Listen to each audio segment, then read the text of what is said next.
Hi guys, welcome to our channel Telugu audio stories with Maithri. నా ఛానల్ని ఎవరైనా ఫస్ట్ టైం చూస్తున్నట్టయితే తప్పకుండా లైక్ చేయండి, షేర్ చేయండి అండ్ సబ్స్క్రైబ్ చేసుకోండి. Miss Lakkamamba part 72. ఇక లేట్ చేయకుండా స్టోరీలోకి వెళ్ళిపోదాం. ఎక్కడ ఎలా ఎప్పుడు ఏమి చెప్పాలో, ఏ లాయర్ ఏ క్వశ్చనింగ్ అడుగుతాడో అన్నీ తెలిసిన దాన్ని. కాబట్టి నాకు డిమాండింగ్ ఎక్కువ. అందుకే అంటున్నా, ఆ పోలీసోన్తోటి ఏదో ఒకటి మాట్లాడి ఈ కిస్సాని ఖతం చేయించు. మళ్ళీ నా పనిలో నేను ఉంటా అంటుంది సావిత్రి కాశీతో. ఈ సావిత్రి ఎవరో అనుకుంటున్నారా? శౌర్య ఎదుర్కొంటున్న కేసులో మెయిన్ లీడ్, అబల పాత్రధారి ఈ సావిత్రి. సరే సరే, నేను అన్నతో మాట్లాడి అన్ని విషయాలు చెప్తాను. అప్పటి వరకు నువ్వు బయటికి రాకు. అండ్ ఈ విషయంలో కాంప్రమైజ్ కూడా అవ్వడానికి లేదు. ఈ దెబ్బతో ఆ పోలీసోని ఉద్యోగం ఊడిపోయే వరకు నువ్వు అండర్ గ్రౌండ్ లోనే ఉండాలి. అంటే అన్న గ్రౌండ్ లో ఉండాలి అన్నాడు కాశీ. అలాగే తొందరగా ఆ విషయం ఏంటో చూడు. ఇప్పటికే అసలుకే పేపర్ రిపోర్టర్లు ఊరికే ఫోన్లు చేస్తుండ్రు ఇంటర్వ్యూలు అంటూ. నా ఫోను స్విచ్ ఆఫ్ లో పెట్టుకొని మరొక నంబర్తో చేస్తున్నా అంది సావిత్రి. అలాగే, నేను రేపు ఫోన్ చేస్తానులే, ఉంటాను అంటూ కాల్ కట్ చేశాడు కాశీ. తమ ప్లాన్ పూర్తిగా కంప్లీట్ అవ్వలేదు ఇంకా. శౌర్య పరువు తీసేసి అతన్ని అటు జనాల మధ్య ఉన్న ఇమేజ్ని మొత్తం డ్యామేజ్ చేయడమే కాదు, ఇటువైపు డిపార్ట్మెంట్ నుంచి కూడా అతని జాబ్ ఊడిపోయేలాగా చెయ్యాలనేది రామకృష్ణ ప్లాన్. ప్రస్తుతానికి అయితే సగం సక్సెస్ అయినట్లే. సస్పెండ్లో ఉన్నాడు శౌర్య. పైగా అన్నగారి అమ్మాయి అనికా పాప కూడా ఇంటికి వచ్చేసింది. ఇక మిగతాది కంప్లీట్ చెయ్యాలి అనుకుంటూ రామకృష్ణకి కాల్ చేశాడు కాశీ. కానీ ఆ ఫోనే కాశీతో పాటు రామకృష్ణను కూడా ఇబ్బందుల్లో పడేస్తుందని అతనికి ఆ క్షణం తెలీదు. చాలాసేపు వెతికాడు రోడ్డు పైన. లక్కీ కనపడలేదు. కంగారు వచ్చేసింది శౌర్యకి.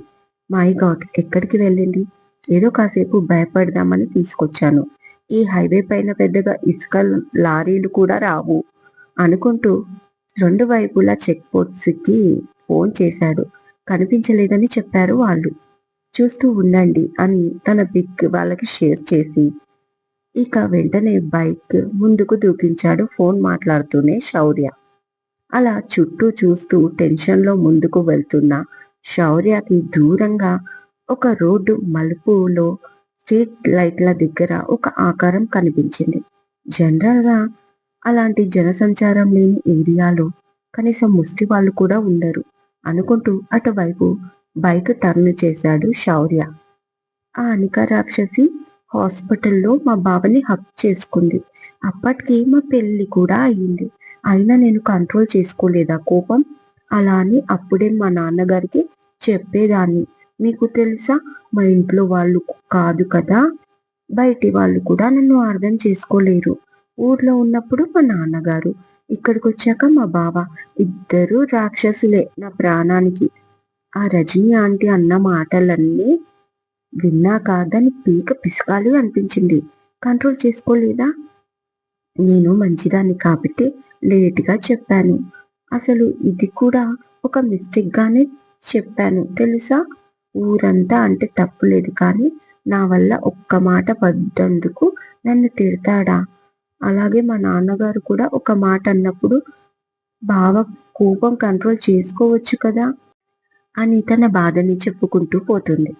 దూరం నుంచి లక్కీని గుర్తుపట్టిన శౌర్య ఒక్కసారిగా రిలీఫ్ ఫీల్ అవుతూ బైక్ ఆపి ఆమె వెనకాల వెళ్ళి నిలబడి తన బాధ చెప్పుకుంటుంటే ఆ మాటలు వింటున్నాడు చేతులు కట్టుకొని. ఇంకా లక్కీ శౌర్య వచ్చింది చూసుకోలేదు. తన ఫ్లోలో చెప్పుకుంటూ పోతుంది. అప్పటి వరకు ఎంతో టెన్షన్గా ఉన్న శౌర్య అందరూ అయిపోయారు. తన బాధ వినడానికి ఇక ఈ కుక్కలు మిగిలాయి అనుకుంటూ లక్కీ మాటలు వింటున్నాడు సైలెంట్గా. మీరే చెప్పండి, మీ హస్బెండ్ కూడా ఇలాగే చేస్తాడా? మీ ఫాదర్ కూడా ఇలాగే చేస్తాడా మీతో? ఎప్పుడు చూసినా తిడుతూనే ఉంటారు. అందుకే దగ్గరికి వెళ్ళాలంటే భయం అంటుంది లక్కీ. లక్కీ అని పిలిచాడు మెల్లిగా శౌర్య తనని ప్రేమగా చూస్తూ. వెంటనే లక్కీ వెనక్కి తిరిగి చూసింది. శౌర్య కనిపించాడు. అమ్మయ్యా, వచ్చేసావా అని మనసులో అనుకుంటూ పైకి మాత్రం హు అని ముఖం పక్కకు తిప్పుకుంది లక్కీ. శౌర్యాన్ని చూడ్డం ఇష్టం లేనట్లుగా. అప్పటి వరకు లక్కీ బాధనంతా విన్న లక్కీ ఆప్త మిత్రులు స్ట్రీట్ డాగ్స్, వీధి కుక్కలన్నీ ఒకేసారి బౌ బౌమని అరిచాయి శౌర్య మీదికి. తను తింటున్న చాక్లెట్ వాటికి వేస్తూ తన బాధనంతా చెప్పుకుంటుంటే అవి కూడా హ్యాపీగా లక్కీ మాటలు వింటూ తోక ఆడిస్తూ లక్కీ చుట్టే తిరుగుతున్నాయి అప్పటి వరకు. ఇక అరుస్తున్న కుక్కలని ఊరుకోండి, ఇందాక మీకు చెప్పాను కదా, తానే మీకు బావ అవుతాడు అనేసరికి ఇక ఎంతో నవ్వొచ్చింది శౌర్యకి. అవి కూడా అర్థం చేసుకున్నట్లుగా సైలెంట్ అయిపోయి శౌర్యాన్ని చూస్తూ ఉన్నాయి. బహుశా మర్యాద ఇస్తున్నట్లున్నాయి అక్క భర్త అని. ఆ సీన్ చూసి నవ్వొస్తున్న కంట్రోల్ చేసుకున్న శౌర్య ఎక్కడ వదిలేసినా బతికేస్తుందిది అని మనసులో అనుకుంటూ ఇక వెళ్దామా అన్నాడు. నో, నేను రాను, వదిలేసి వెళ్ళిపోయారు కదా, ఇప్పుడు ఎందుకు వచ్చి రమ్మంటున్నారు అంటూ కళ్ళు తుడుచుకొని మళ్ళీ ఏడుపు స్టార్ట్ చేసింది లక్కీ. ఊరికే తిట్టలేదు, నీ తప్పు ఉంది కాబట్టి తిట్టాను అని కొంచెం సీరియస్ గా చెప్పి ఆల్ రైట్, లేట్ అయింది, పైగా వర్షం కూడా వచ్చేలా ఉంది, పద అన్నాడు కాస్త లో వాయిస్ లో. నో, నేను రాను, నన్ను అర్థం చేసుకుని వాళ్ళతో నేను మాట్లాడను. ఇందాక రోడ్డు మీద వదిలేశారు, ఇప్పుడు తీసుకెళ్ళి మీ ఇంట్లో వదిలేస్తారు. అప్పుడు మా నాన్నగారు నన్ను తీసుకెళ్ళి ఆ బండ పెంచలయ్య కొడుకు గోవర్ధనంకి ఇచ్చి పెళ్లి చేస్తారు.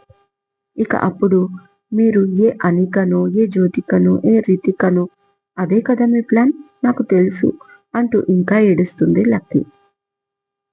తన ఏడుపు చూస్తే జాలేసింది శౌర్యకి. ఉత్త అమాయకురాలే, కానీ అన్ని తింగర పనులే చేస్తుంది. ఆలోచన తక్కువ, ఆవేశం ఎక్కువ అనుకుంటూ వెళ్ళి తన చెయ్యి పట్టి పైకి లేపాడు. సైలెంట్ గా లేచి నించుంది తలంచుకొని. సారీ అన్నాడు మెల్లిగా శౌర్య. నాకేం అవసరం లేదు అన్నట్లుగా తన తలని పక్కకి తిప్పేసింది లక్కీ. వెంటనే తన చెక్ పట్టుకొని తన వైపు తిప్పుకున్నాడు. లక్కీ కుల్లి కుల్లి ఏడుస్తుంది శౌర్యాన్ని చూస్తూనే. చాలా బాధ అనిపించింది అతనికి కూడా. నిజంగా తను అమాయకురాలే, ఎవరి మీద ఎప్పుడు ఎలాంటి చెడు ఉద్దేశాలు తనలో ఉండవు. కానీ చిన్నపిల్ల మనస్తత్వం, ఎప్పుడు ఎలా ఆలోచిస్తుందో తనకే తెలియదు. ఒక స్థిరత్వం అనేది లేదు. అలా అని దూరం పెట్టలేం కదా. లక్కీ తన వీక్నెస్, అది అతనికి మాత్రమే తెలుసు. నిజానికి అతను కూడా ఈ మధ్య చాలా ఫ్రస్ట్రేషన్తో ఉంటున్నాడు. డైలీ డ్యూటీ అలవాటైపోయింది. ఇప్పుడు ఇంట్లో ఉంటే ఎడతెరిపి లేని ఆలోచనలు. ఇలా ఎందుకు జరిగింది, దీని వెనకాల ఎవరు ఉన్నారు, ఎవరు ఇలా చేశారు, అంత పగ ఎవరికి ఉంటుంది నా పైన, ఎందుకు ఉంది అన్న ప్రశ్నలతో వాటికి సమాధానం తెలియక ఒక్కోసారి తనలో తానే సంఘర్షణకు లోనవుతున్నాడు శౌర్య. దానికి తోడు వస్తూనే గురునాథం, నా కూతురు, నా పెంపకం అంటూ తనని తాను గొప్పగా చేసుకుంటూ తన తల్లి గురించి కాకుండా చనిపోయిన దేవుడు లాంటి తన తండ్రి గురించి కూడా మాట్లాడుతున్నాడు. దాంతో శౌర్య హైపర్ అయిపోయాడు ఒక్కసారిగా. అలా అని అతను గురునాథంని కంట్రోల్ చేయలేడు. ఎందుకంటే లేక లేక తమ ఇంటికి వచ్చాడు కదా పెద్ద ఆయన, అందుకే మర్యాద కోసం. సేమ్ టైం తన తల్లి మనసు బాధ పడకూడదు అని కూడా సైలెంట్ గా ఉన్నాడు. ఇక ఆ కోపం ఎవరి మీద చూపించలేక లక్కీ పైన అరిచేశాడు. నిజానికి అంత తప్పు లక్కీ కూడా ఏమీ చేయలేదు. నార్మల్ టైంలో అయితే లైట్ తీసుకునేవాడే, కానీ మామకు ఎదురెళ్ళి ఎడ్డెం అంటే తెడ్డెం అనేవాడే కూడా. బట్ ఇప్పుడు సిచ్యువేషన్ అలా లేదు. ఇక 2 సెకండ్లు అలాగే ఆగి సారీ, నిజంగా సారీ, ఏడవకు అంటూ హక్ చేసుకున్నాడు లక్కీని శౌర్య. మళ్ళీ తిట్టను అని అబద్ధం చెప్పను నీకు, కానీ మళ్ళీ నేను నిన్ను తిట్టేలాగా సిచ్యువేషన్ క్రియేట్ చెయ్యొద్దు, నాతో అవ్వదు, ఓకేనా అన్నాడు శౌర్య. ఏడుస్తూనే గట్టిగా చుట్టేసింది లక్కీ. చాలాసేపు అలా ఉండిపోయాక ఇక వెళ్దామా, లేట్ అవుతుంది అన్నాడు శౌర్య. అంది అతన్ని వీడి కళ్ళు తుడుచుకుంటూ. సారీ చెప్పాను కదా అంటూ తన చుట్టూ చెయ్యి వేసి బైక్ వరకు తీసుకెళ్లాడు. ఆ తర్వాత బైక్ స్టార్ట్ చేసి కూర్చో అనగానే వెనక సైడ్ కూర్చోకుండా లక్కీ శౌర్య ముందు వైపు వచ్చి అతని వైపు తిరిగి అపోజిట్ గా కూర్చొని తన 2 చేతులతో గట్టిగా హగ్ చేసుకొని అతని మెడవంపుల్లో ముఖం దాచుకొని కూర్చుంది లక్కీ. ఆ చర్యకి శౌర్య చాలా హ్యాపీ అయిపోయాడు. నవ్వుతూ అతని కోట్ తీసి ఆమె చుట్టూ కవర్ చేసి ఇక బైక్ ని రేస్ చేశాడు. 5 నిమిషాల తర్వాత బైక్ ఒక చోట ఆగినట్లు అనిపించి చూస్తే ఒక డాబా ముందు ఆగింది. వెంటనే నేనేమీ తినను అంది లక్కీ అతని ఫేస్ లోకి చూస్తూ. ఆమె మాటల్లో అలక కనిపిస్తుంది. అతని ఫేస్ లోకి చూస్తూ ఆమె మాటలలో అలక కనిపిస్తుంటే నాకు ఆకలిగా ఉంది లక్కీ. ప్లీజ్ రా నా కోసం ఏదైనా తినవా అన్నాడు శౌర్య. డైరెక్ట్ గా బతిమాలితే ఇంకా బెట్టు చేస్తుందని. జస్ట్ ఐస్ క్రీమ్ అంటుంది లక్కీ బిల్డప్ ఇస్తూ. ఓకే అంటూ తనని ప్రేమగా ఎత్తుకొని బైక్ దింపి బైక్ పార్క్ చేసి తనని తీసుకొని లోపలికి వెళ్ళాడు. ముందు నువ్వు ఫ్రెష్ అవ్వు అన్నాడు తన వైపు తిరిగి. ఎందుకు చేతులతో కాదు ఐస్ క్రీమ్ తినేది స్పూన్తో అంటుంది లక్కీ గారం చేస్తూ. కరెక్టే కానీ తమరు ఏడ్చిన ఏడుపుకి కళ్ళు వాచిపోయి ముక్కు చెంపలు ఎర్రబడిపోయాయి. ఎవరైనా ఇప్పుడు నేను ఇలా చూస్తే కిడ్నాప్ చేసి తీసుకొచ్చానేమో అనుకుంటారు. అలా ఉంది నీ అవతారం అన్నాడు నవ్వుతూ శౌర్య. "ఉమ్, సరే మరి అంటూ రెస్ట్ రూమ్కి వెళ్ళింది లక్కీ.